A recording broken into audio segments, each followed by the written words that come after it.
həyasız valideynin uşağı da o həyasızlıqdan pay götürür. Bir maraqlanın, görün, uşağınız evdə, telefonda, kompüterdə nə işlə məşğul olur? Müəllim pomidor, badımcan sata bilməz. O müəllimə gülləni şagird atmayıb. Güllə ilə mən vurmuşam, mən. Qazinin yaxşı, firavan yaşaması onun haqqıdır. Niyə kömək etmirsiniz? Qarabağ haqda mahnı oxuyan Qalenvagen də gəzir. Bəs Qarabağ uğrunda canını fəda edir. Bir-iki sok və bulka ilə qazi və şəhid ailələrini yığıb tədbir adı ilə özlərindən reklam tutanlar, Ramiz Mehdiyevin kölgəsinə sığışıb Milli Məclisdə həmkarı Hüseyn Abdullayevi yumruqla vurması bir deputat kreslosundan başqa ciddi bir nailiyyəti olmayan Fəzail Ağamalı əslində yaxşı insan idi. Çünki ustadına Kəm Baxanın gözlərindən qan damar məsələsini bilməmiş deyil. Ölümü də əslində siyasət dünyasında bir dərs oldu.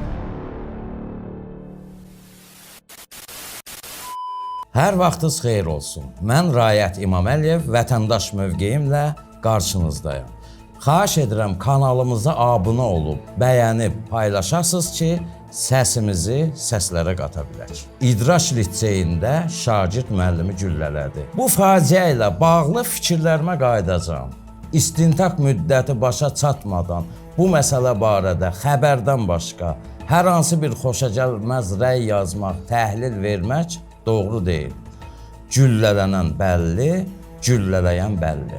Baxırsan ki, bəzi jurnalistlər də, valideynlər də günahı fırladıb, dolandırıb, gətirib müəllimin üstünə gətirmək istəyirlər ki, ay müəllim şagirdi incidirmiş, intriqalar aparırmış. Əsl zərər çəkən və günahkar qalıb bir kənarda. Siz haralarda günah axtarırsınız? Kimlərdə günah axtarırsınız? Bilirsinizmi nəyə bənzəyir? Birinin inəyi oğurlanır, bütün qonşular tökülür inəyi oğurlanan kişinin üstünə ki, gərək qıfılı möhkəm edəydin, gərək zəncirə it bağlayaydın, gərək tövlənin qapısını dəmirdən edərdin. Axırda inəyi itən dözmür. Deyir, heç olmasa gedin inəyi oğurlayanı tapın, mən üzr istəyim, vicdanım rahatlasın. Belə başa düşürəm ki, günah oğruda yox, məndədir. Övladlarımızın başına gələn bəlaları məktəbdə, müəllimlərdə axtarmaq doğru deyil. Bütün bunların əsas səbəbi valideyn nəzarətsizliyidir. Hər bir insan təfəkkürü ilk öncə ailə mühitində, daha sonra ətraf mühitində, tutalım iş yerində, müəssisədə formalaşdırır. Valideyn olmaq tək uşaq dünya gətirmək deyil. Valideyn olmaq məsuliyyətdir, öhdəlikdir. Biz elə bilirik ki, pul qazandıq, gətirdik, dəftər, kitab aldıq, uşağı repetitor yanına qoyduq və ya bahalı bir məktəbdə oxutduq, beləliklə bizim valideynlik funksiyamız yerinə yetirildi. Hər şeyi atırıq məktəbin və müəllimlərin üstünə. Hətta uşaq səhv edən də belə, ay sənə dərs verən müəllim belə olsun, elə olsun deyib qarğışlayırıq. İldə 2 dəfə, 3 dəfə tətil olur. Uşaq 5 gün evdə qalanda biz bezirik valideyn olaraq. Deyirik, kaş məktəb açılaydı, beynimiz rahatlayardı, canımız qurtarardı. 2 uşağa evdə 3-4 saat dözə bilməyən bizlər hər gün ən azı müxtəlif ruhlu ailələrdən gələn 70-80 nəfər uşağa dərs deyən müəllimin balaca etinasızlığını görəndə hamımız coşuruq. Axı o müəllim də valideyndir. O da bizim kimidir. 80 nəfərlə necə bacarsın müəllimə? Bir maraqlanın, görün, uşağınız evdə, telefonda, kompüterdə nə işlə məşğul olur? Bəlkə o uşaq kriminal videolardan özünə gələcək həyat axtarır. Bəlkə İraq, homoseksualizmə meyillilik göstərir. Maraqlanaq da. Bir dəfə gedib məktəbdə dərslərində oturmuşuqmu? Sovet vaxtı mən uşaq olanda atam həftədə bir dəfə dərslərində iştirak edərdi. Qorxudan bütün dərslərimi oxuyardım ki, birdən atam hər hansı bir dərsimə girər. İndi varmı belə şey? Mavi balina oyununa aludə olub nə qədər uşaqlarımız intihar etdi? Onun da səbəbi məktəbdir və yaxud müəllimlərdir. Evdə, kompüterdə bizdən, sizdən 5 metr kənarda oturub baxıblar da. Heç kəs öz balalarını imam övladı, ay parçası hesab etməsin. Mən də müəllim işləmişəm uzun müddət. Gənc, əxlaqlı bir müəllimə jurnal yazanda birinci partada oturan, ayaqqabısının üstünə güzgü yapışdırıb, ayağını irəli uzadıb, müəlliməsinin ayaqlarına baxan tərbiyəsiz şagirdlərlə doludur məktəblər. və ya öz qız sinif yoldaşına qarşı yaramaz hərəkətlər edən ləyaqətsiz ailələrin əxlaqsız uşaqlarından da mı xəbərimiz yoxdur? Müəllim dözməyib uşağa qışqıranda və yaxud əli ilə yüngülcə itələyəndə aləm qarışır onda. Belə ləyaqətsiz valideynlər az qala insan hüquqları, BMT hər yeri qatacaqlar bir-birinə. Çünki həyasız valideynin uşağı da o həyasızlıqdan pay götürür. Müəllimləri boks meşininə göndərmişik. Müəllim peşəsi elə bir peşədir. Onun əlindən başqa peşə gəlməz. Müəllim pomidor, badımcan sata bilməz. Satsa da batıracaq o alveri. Əsl müəllimlərdən söhbət gedir. Bundan da istifadə edən bəzi təhsil müəssisə rəhbərləri o müəllimləri çirkin işlərinə alət edirlər. Bir deputatdan nəsə umub o müəllimləri ora-buralarında saxta bülletenlərlə, karusel əməliyyatları ilə insanların gözündən salırlar. Etməyəcəyi təqdirdə isə dərs saatlarının azaldılması, işdən çıxarılmaları və pullarının kəsilməsi ilə qorxudurlar. Ən arzu olunmaz peşəyə çeviriblər müəllimlik peşəsini. 5-600 manat pul alan müəllimin yanına uşaq qoyanda az qalırıq o müəllimin basıb gözlərini çıxaraq. Ay müəllim yedi dağıtdı. Ay krallar kimi yaşayır, pula pul demirlər. Bir tanışım var, iş adamıdır. O zamanlar indi şükür yoxdur. Vergiyə, gömrüyə o qədər rüşvət verirdi ki, o qədər hörmət bəsləyirdi ki onlara. 8 martda 10 manatdan uşaqlar hədiyyə üçün pul yığanda üzr istəyirəm ifadəmə görə. Həmin o tanışım şalvarını çəkmişdi başına. Ay məktəbdə rüşvət belə, ay bezdik. Düzdür, negativ hallar var. Təhsil rəhbərliklərinin, məktəb rəhbərliklərinin, dırnaqarası istəklərinin hədəfinə həmişə sıravi müəllimlər tuş gəlir. Nə olar ki, ildə bir dəfə müəllimə 8 mart hədiyyəsi olan bir qızıl güllü korrupsiya predmetinə çevirməyək. Hamımız 30 yaşa qədər özümüz üçün, daha sonra övladlarımız üçün yaşayırıq. Ən böyük yatırım uşaqların təhsilinə olan yatırımdır. Bu negativ halların qarşısının alınması 2x2-dir. Müəllimə yüksək əmək haqqı verin, görün onlar repetitorluq edərmi? 5000 müəllimə maaş verin, sonra tutun boğazından ki, ay coğrafiya müəllimi, ay riyaziyyat müəllimi, sənin fənnindən uşaq niyə yüksək nəticə yığa bilmir? Ya sən aldığın maaşın haqqını verə bilmirsən, ya da yaxşı dərs keçmirsən. Dövlətin pulunu niyə mənimsəyirsən? Görüm onda müəllim repetitorluq edərmi? Daha məsuliyyətli olacaq işinə. Müəllim müqəddəs peşədir. Biz o zamanlar müəllimi küçədə görəndə qaçıb gizlənərdik. Müəllim adının müqəddəsliyini qaytarın. O adın təmizliyini yenidən qaytarın bu cəmiyyətə. Bugün şagird müəllimə güllə atır, bilirsinizmi bu nə deməkdir? Bugün şagird müəllimi düşmən gözündə görüb ona atəş açır, dəhşətdir, dəhşət. Müəllim də öz adını şərəfli tutmalıdır. 3-4 ay qabaq mən mərhum müəllimim Əmiraslan Fərəcov haqqında bir süjet hazırlamışdım. Ömrünün 45 illik pedaqoji fəaliyyətinin 40 ilini Ordubad rayon Dırnız kənd orta məktəbinə direktorluq, rəhbərlik edən Əmiraslan müəllim haqqın rəhmətinə qovuşdu. Onun dəfninə dünyanın bütün ölkələrindən demək olar, xaricdən, Bakıdan minlərlə şagirdləri axışmışdı o dəfnə.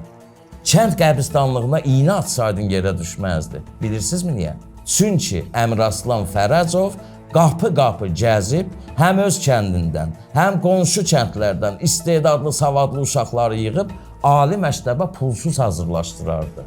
Özü də öz evində. Fasilələrdə evimizdə görmədiyimiz mürəbbə, şokoladı, çayı onun evində görmüşdük. Allahıma and içirəm. Mən də onun həm şagirdi olmuşam, həm də müəllim yoldaşı olaraq bir yerdə işləmişəm. Gözlərimin şahidiyəm. Çünki o deyirdi ki, şagirdlər mənim çiçəklərimdir. Hobbisi idi. Hər ali məktəbə girən şagirdindən bir qələm hədiyyə alıb, adını üstünə yazıb rəfə qoyurdu. Kolleksiya toplayırdı. Hobbi yığırdı özünə. Belə müəllim olmaq lazımdır. Fransa niyə inkişaf edir? Çünki onun ən böyük sərkərdəsi Napolyon Bonaparte vəsiyyət etmişdi ki, öləndə məni müəllimimin ayaqları altında dəfn edin. Atatürk demişdi ki, müəllimin maaşı nazirlərin maaşından üstün olmalıdır. Ona görə də o dövlətlərdə elm, təhsil inkişafdadır. Daha bizdəki kimi müəllimi güllələmirlər. Ulu öndərimiz Heydər Əliyev Naxçıvana gedəndə ilk ziyarəti ona ana dili öyrədən Lətif müəllimin ziyarəti olurdu. İkinci prezident Əbülfəz Elçibəy öz kəndi Kələkiyə gedəndə ilk girdiyi ev müəllimi Yadulla müəllimin evi olub. Ölkə başçımız İlham Əliyev öz müəllimi Emma Kazımovanın gedib məktəbdə əlini öpürdü. Budur müəllimə verilən dəyər. Budur dəyər. O qədər ucuzlaşdırdıq ki bu müəllim adını. Az qala müəllimi cəmiyyətin düşməni o qədər elan etdik ki, bax bu da son. Şagird müəllimi düşmən bilib atəş açır. Bəşəri faciədir bu hadisə. O oğlanın əlinə silahı biz vermişik. O tətik çalan barmaqlar bizim barmaqlardır, o uşağın yox. Bir şeyin fərqinə varaq ki, 10-cu sinif şagirdinin müəllimini güllələməsi təkcə cinayət deyil. Dediyim kimi, bəşəriyyətin faciəsidir. Müəllimə atılan güllə bəşəriyyətə atılıb. Müəllimə atılan güllə Azərbaycanın elminə, inkişafına, sabahına atılıb. O güllə bir lisey müəlliminə yox, Azərbaycanın sabahına, gələcəyinə atılıb. Bunun fərqinə varmaq lazımdır. Yoxsa uşağın atası belə gəldi, müəllimənin babası belə gəldi, lisey rəhbərinin kreslosu, nə bilim, elə gəldi, belə getdi. O müəllimə gülləni şagird atmayıb. O müəllimi güllə ilə mən vurmuşam, mən. Sən vurmusan, biz vurmuşuq. O müəllimə gülləni atan bugünkü Azərbaycan cəmiyyətidir. Bizim hamımızdır. Mənə bir qazinin videosunu atdılar. Vətən uğrunda sağlamlığını qurban verən, gözünün birini itirən, baş nahiyəsinin üstdə biri titan olan, Balakəndən olan qazimiz Rəsul Zərifə Əliyeva adına göz klinikasında ona edilən etinasızlıq barədə Səidə xanıma müraciət etmişdi. Məlum oldu ki, resepsiyonda oturan gənc qız hələ də qazi adının müqəddəsliyinin fərqinə varmamış və səhlənkarlığa yol vermişdi. Məsələ ictimailəşəndən sonra qazimizin müraciəti yüksək səviyyədə həll edildi. Məni təsirləndirən bilirsinizmi nədir? Qazimiz Rəsulun mədəni şəkildə, sanki utanaraq, abrına bükülərək, təvazökarcasına öz şikayətini dilə gətirməsi. Adam sizdən pul istəmir ki, qanuna riayət etməyi, qazi statusuna aid güzəştlərə əməl etməyi istəyir də. Adam artıq heç nə istəmir, qanunla haqqını istəyir. Onun qanuni haqqı ödənməlidir. Qazi bu torpaqlar uğrunda döyüşüb əlil olubsa, sağlamlığını itiribsə, onun müalicəsini təmin etmək aidiyyatı qurumların borcudur, siz buna görə maaş alırsınız. Qazinin yaxşı, firavan yaşaması onun haqqıdır. Niyə kömək etmirsiniz ki? Erməniyə güləşdə qalib gələnə evlər bağışlandı. Hər təşkilət kiməsə xoş gəlsin deyə pul hədiyyələri etdi idmançıya.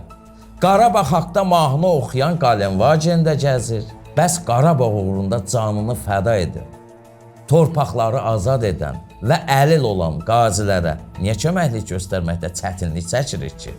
Niyə süründürməçilik edirik ki? Qazi mahnı oxuyandan da, idmançıdan da yaxşı yaşamalıdır. Bu vətəndaş olaraq onun haqqıdır. Bilirsinizmi, döyüşlər görməyənlər, müharibə üzü görməyənlər bilməz. Döyüşdə iştirak edən qazinin burnundan barıt qoxusu heç zaman çəkilməz. Onun yuxularında da döyüş səhnələri, o ağrı acılar əski olmaz. Əsl qazi öz qanuni haqqını istəyəndir, başqa heç kəsə ağız açmayandır şərəfi ilə. Bax, bu Rəsul kimi şərəfi ilə yaşayan qazilərimizdir. Bu yaxınlarda mənim Facebook səhifəmə də tağ etmişdilər. Var o video. Bir qazimiz müraciət ünvanlamışdı ki, ikinci qrup əliləm. Məni təkrar yoxlamaya çağırıblar göz klinikasına. Komissiyanın rəyi başqa cür olub. Sonra əlavə edir ki, mən çıxdım komissiya sədri Aygün Məmmədbəylinin yanına. O mənə dedi ki, mənim oğlum yüksək vəzifədədir, səni məhv edərəm. Sənin qeyrətin olsaydı, erməniyə güllə atmazdı. İnandırıcı gəlmədi mənə, əziz qazi qardaşımız, inandırıcı gəlmədi. Vallahi inandırıcı gəlmədi. Ola bilər ki, komissiyanın rəyi düzgün olmasın, nəsə yanlışlıq olsun. Amma, əziz qardaşım, Bir komissiya rəhbəri öldürəsən elə ifadə ağzından çıxartmaz. Özü də qaziyə. Nəinki bir komissiya rəhbəri. Heç o xəstəxananın qaravulçusudur da. Heç o xəstəxana ilə üzbəüz kafedə işləyən kababçı da qeyrətin olsaydı erməniyə güllə atmazdın ifadəsini deməz. Əgər sübut və səs yazısı varsa, bu başqa məsələ. Yoxdursa, bu fikirləri açıqlamaq və demək doğru deyil. Yalan informasiyaya gətirib çıxarar. İşgüzar nüfuza zərbədir, məsuliyyəti var. Ona görə də əziz qardaşım, əsəblərinə hakim ol. Məsələ inşallah öz həllini obyektiv şəkildə tapar. Qazi qardaşımızı demirəm, ümumiyyətlə biz insanlar bəzən elə düşünürük ki, üzümüzü prezidentimizə, daxili işlər nazirimizə tutmaqla, xətrimizə dəyənin cəzalanmasını istəməklə, öz aləmimizdə onu qorxutmaqla işimiz düzələcək. Xeyr, əzizlərim, xeyr. Üzünüzü yuxarı instansiyalara tutmaq sizin haqlı olmağınız deyil. Sizin o müraciətiniz araşdırılmamış, yoxlanılmamış, siz haqlı olmayacaqsınız. Əsl qazi, öz vətənini təmənnasız sevən, öz torpaqlarının bütövlüyü uğrunda, ana bacılarımızın namusu uğrunda təmənnasız vuruşan qazilərimizdir. Onlar öz qanuni haqlarından başqa heç kəsə ağız açmazlar, utanarlar kiməsə möhtac olmağa. Əlaqədar qurumlar, siz borclusunuz ki, qazilərimizin qanuni haqlarını qarşılayasınız. Bəli, istisna deyil ki, bu statusdan sui istifadə edənlər də var. Bu yaxınlarda Sumqayıtda elə saxta qazi həbs edilmişdi. Belə saxtakarlar gedib müəssisələrdən dilənçilik etməklə, öz başına qanunsuz əməllər törətməklə əsl qazilərimizə də kölgə yaxırlar. Belə qazilərimiz haqqında aidiyyatı qurumlara xəbər etmək lazımdır. Bir şey unutmayaq, istər şəhid ailəsi olsun, istər qazi olsun, statusunu müəyyən etdiyi çərçivədən kənara çıxılırsa, bu qanun pozuntusudur, yol verilməzdir. Özüm də bu statusun daşıyıcısı kimi deyirəm. Qanun qarşısında hamımız bərabərik. Mən qaziyəm deyib, gedib xəstəxananın altını üstünə çevirərəm deyə bir şey yoxdur. Qazilər və şəhid ailələri çox həssas mövzudur.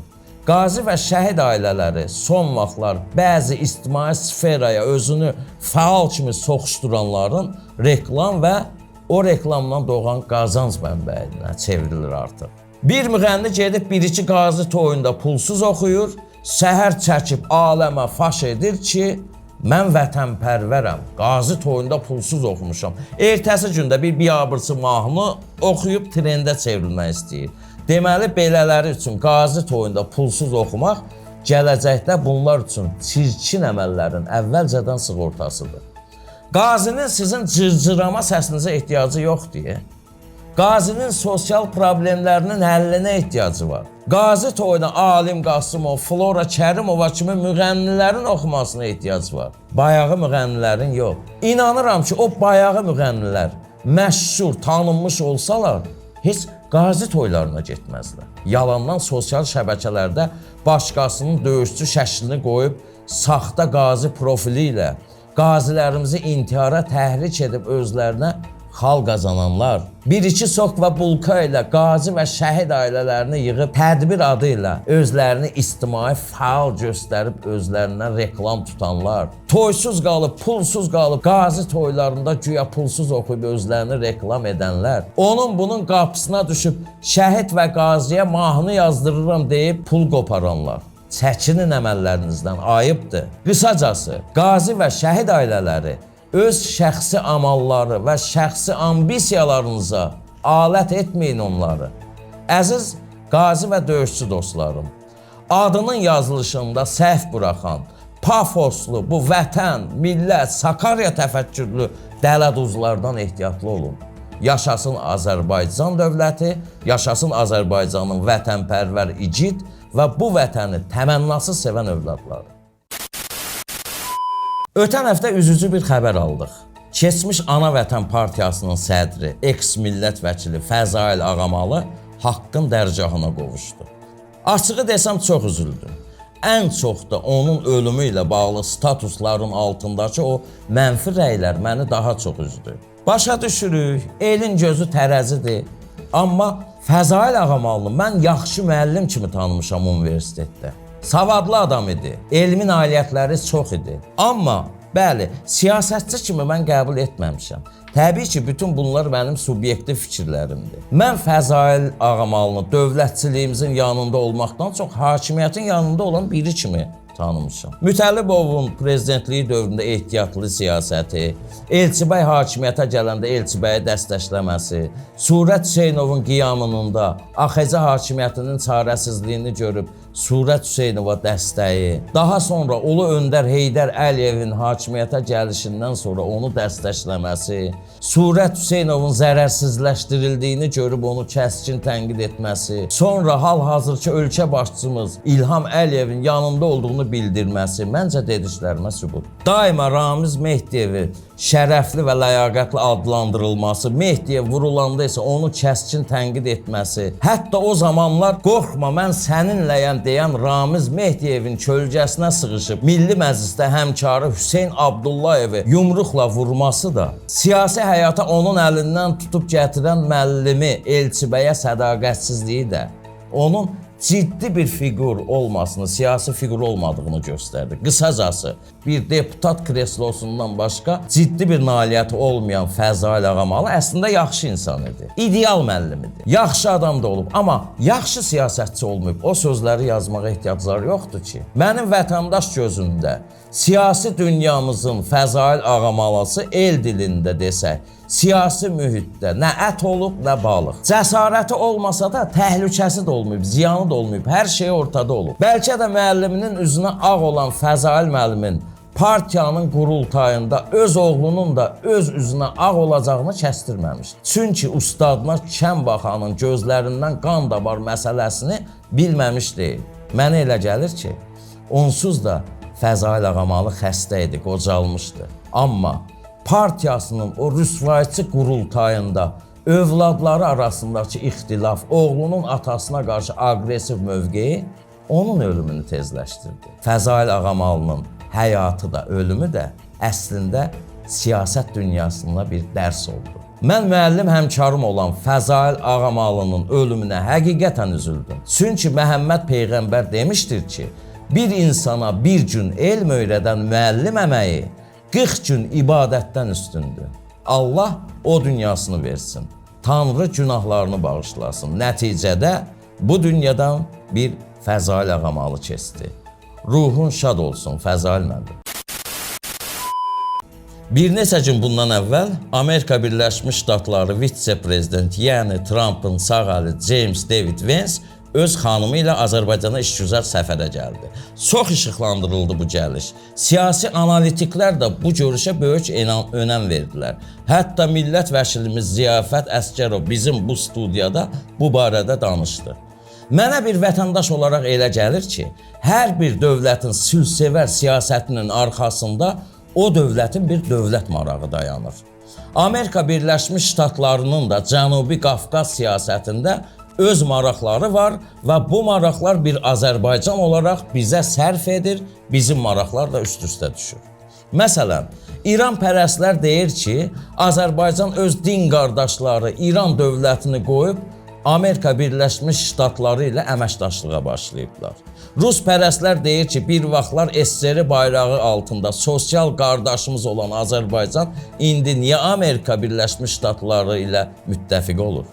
Amma güya din qardaşımız olan İranın Qarabağ müharibəsində öz din qardaşlarını unudub Ermənistana verdiyi dəstəyi biz unutmuşuq. İrana maraqlı idi Azərbaycanda baş qarışsın. Xankəndi işğal olunmuş ərazilərdə narkobiznes təşkil edib pul qazansınlar. Biz Cənubi Azərbaycan soydaşlarımızla həmrəy olmayaq. Traktor stadionunda o tay bu tay birləşsin fikirləri müstəqillik İran hakimiyyətini narahat edirdi. Rusiya maraqlı idi ki, Qarabağ savaşı davam etsin. Həm Ermənistana, həm də Azərbaycana silah satıb pul qazansın. Bizlərlə ermənilər bir-birimizə top atırdıq. Mərmilərimiz bitəndə yenə Rusiyadan pulla mərmi alıb onlara qazanc verirdik. Bəs Amerika Birləşmiş Ştatların marağı nədir?